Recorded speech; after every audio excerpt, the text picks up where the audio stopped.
Hello and welcome to the JB&M Sports Fanatic channel. Thank you for joining me for this video, and we're going to cover the article written by Jesse Newell here, in which the article is about a guy who reported his football teammates that threatened him at Kansas University during that time, and a secret document paying him to go home and essentially to keep his mouth shut. And so obviously this is during Les Miles' time at University of Kansas. And so we'll go on to read what the article says here. And it says, moments after the men charged into his apartment, Caperton Humphrey, and in case you don't know who that is really quickly, that was a guy who attended the University of Florida. He was actually a fullback, about 6'2", 225 pounds, and he played up until his senior year. He was out of Virginia. The high school he went to was Cable Midland High School. And so some of the, honors that he received during that time, some of his career accolades dating back to 2017, which was his last year he played, was the Big 12 Commissioner's Honor Roll and Athletic Director's Honor Roll, in the spring. In 2016, he was the Big 12 Commissioner's Honor Roll and Athletic Director's Honor Roll that fall. And he was Kansas University's Scout Team Offensive Player of the Week, versus Oklahoma. And so just a couple of the accolades that he had there. In high school, he earned second-team All-State honors after rushing for 1,700 yards. As a senior, also chose second-team All-Tri-State and first-team All-Conference his senior season. So we'll get back to the article here. And so he says that he remembers, the baseball bat in his room after he was, being charged at. Well, I guess you can say that the players that was coming after him was essentially inside of his apartment, which the article goes on to describe. He says that if they came at him, and Humphrey believed he saw the imprint of a pistol in one man's jogging pants, he needed a plan to fight back. He said for months, 4 of these men had been, his teammates on the Kansas Jayhawks football team, and now they and about half a dozen others, were in Humphrey's living room, threatening him, his father, Jamie, and even Caperton's 15-year-old brother. Seconds later, Jamie Humphrey dialed 911, putting his phone on speaker before setting it on the countertop. So clearly, he felt that he was in a hostile situation, and so he was looking to get some help. And as the article states here, it says Caperton Humphrey didn't know it, but the end of his time with Kansas University was just a few days away, with this serving as the breaking point. The final resolution was that Kansas University's athletic department agreeing to pay him more than $50,000 in benefits to go home after he reported threats and harassment from teammates. And then essentially it goes on to state that they brought him off. That's what they did. Jamie Humphrey told the Star they brought him off to keep his mouth shut.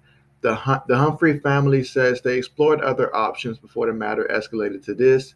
After Caperton Humphrey said he had an argument with a pair of teammates, and the next day discovered someone had loosened the lug nuts on one of his tires, he filed a police report. So clearly, he was in extreme danger right there. If they're going out there, come charging into him at his apartment, and if that person did indeed have a pistol, or either messing with the tires of his car to try to get him into an accident or something, then clearly these guys are trying to take his life at this point. So obviously he was in extreme danger.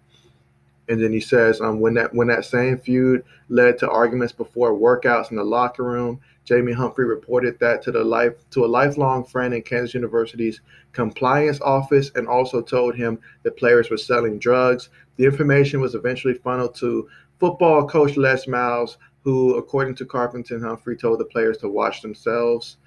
Finally, after yet another altercation in practice, Humphrey told the Star tensions rose highest at his apartment that night.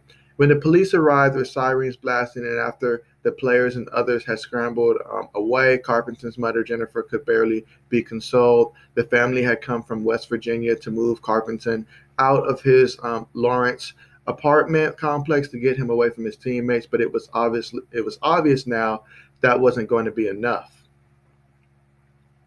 She basically said that there's no way she could go home without him. Carpenter said, without knowing that he was that I was away from them. Basically, is what he was saying. He and his dad said the family requested a meeting with Miles the next day, but it was declined. Miles did meet with Carpenter and the four other football players, though, asking both sides to apologize. Neither side obliged. And Miles, according to Carpenter and Jamie, offered a different solution. The players would settle their differences on the football field, pitting them against each other head on in full contact drills. The Star reached out to Miles' former Kansas University Athletic Director Jeff Long, Kansas University Compliance Director David Reed, and Kansas University Athletics for comment on this story. Miles and Long didn't respond, and Reed and Kansas University Athletics didn't comment. He says that he came out of the meeting and he was like, forget this. Carpenter said they don't want to talk to his family. They don't want to do anything to help him, and that's why it was miserable, and he feared for his life over something dumb. And so clearly in this scenario, it seems like there was multiple times where he wanted to, reach out for help, and that he did, make the calls of calling 911, reaching out to the coach. And I mean, for the coach to say, let's handle this on the football team, there are certain, small arguments that maybe from time to time you can work out, but not something that puts somebody's life in danger, clearly. So that was just, yeah. And a few weeks later, Carpenter was gone, driving more than 700 miles back home to West Virginia. Kansas University Athletics said it would pay for the trip and more, as long as the family agreed to never tell their story. So obviously that's a life-threatening situation. Caperton Humphrey's football trajectory changed the day he heard a rattling noise outside the back of his Jaguar. His Kansas University football career up to that point had progressed nearly as well as he could have hoped. After playing a year at Eastern Kentucky, Humphrey transferred to Kansas University as a walk-on, wanting to prove himself at a higher level. Kansas University's compliance department director Reed helped him on that path. Reed, a neighborhood friend of Carpenter's father in West Virginia, shared Carpenter's video with the team's coaches. So far, Carpenter had taken advantage of the opportunity. He played in 7 games during his first season in 2017, which included one start at fullback. The next year, Kansas University's coaches elevated him from walk-on to scholarship player, and Carpenter played in all 12 games while also being selected in the team's leadership council when Miles took over after the season. In late February 2019, in late February of 2019, though, Carpenter said he was driving and saw a rowdy tire in his side view mirror. After pulling over, he realized the lug nuts were barely hanging on, to the point where he was able to rotate each of them with his fingers alone. Carpenter had a suspicion who had done this. The previous week, he had an argument with football teammates in an apartment below him, and this seemed like a message. He says that if he was going down the highway in Kansas City or something, this potentially his tire could have popped off. And who knows what would have happened with the car, in terms of the control of the car. Carpenter said that's a life-threatening situation. He called the police and talked to an officer about the incident just before 6 p.m. on February 28th of 2019. Lawrence Police Public Affairs Officer Patrick Compton told the Star. Carpenter said he told the officer the name of the teammate he'd suspect, but had no evidence and no arrest was made. The matter didn't resolve itself.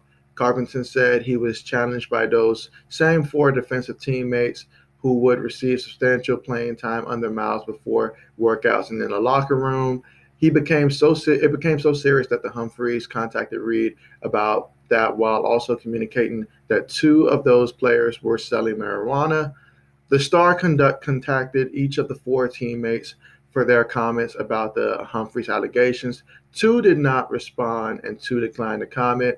Text messages given to the Star by Jamie Humphrey shows Reed saying he had knowledge one player in question has been called in and read the Riot Act on drugs and animal abuse.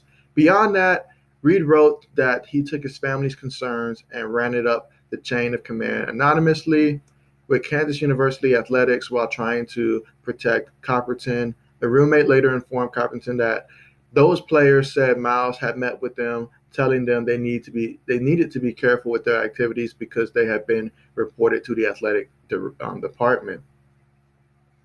A short time later, Carpenter said he retaliated in a fight at practice and swung at a teammate after he was hit first. The dispute intensified to the point where Carpenter's family traveled to Lawrenceville from West Virginia to move him out of his apartment complex and away from those football players who lived below him. Carpenter said on that day he sent his roommate to talk to those guys. The message, leave me alone and we'll leave you alone, while remaining quiet about some drug offenses. Carpenter said he saw out his apartment window. A few minutes later, those men were banging on his door to be let in, with about 10 people from the group, including the 4 defensive players, entering his apartment. Once there, Jamie said these men called his son racist while also taking issue with him being rich. Jamie, who is self-employed in West Virginia, took exception to that. Noting Coppington had a black roommate all 3 years at Kent University. I said, hell, he ain't got no money. I'm the one that's got the money, Jamie said. So he was a racist because he had money, but he didn't have any money. He was a college student just like they were. And so the article continues on. And so certainly if you want to read the rest of this, I'll go ahead and stop here. But certainly, this article continues to go on and on. But yeah, so basically that is what happened there. And this was written by Jesse Newell. So if you want to read the rest of the article, definitely do check it out. But yeah, that just attests to some of the craziness that has been under, Les Miles, David Reed under their watch, and to allow a player to feel unsafe, and if your solution to simply be, like, I'll talk to them. Parents want to get involved. You won't talk. I mean, we're talking about safety stuff. We're not talking about playing time or anything like that, but just in terms of a player's life is on the line and you just disregard it and go as far as to protect the other players. That is absolutely crazy right there. But not too surprising, I guess, given some of the things that we've seen happen up under Les Miles' watch, supposedly. So, but yeah, so definitely, thank you guys so much for joining me for this video, and see you guys next time.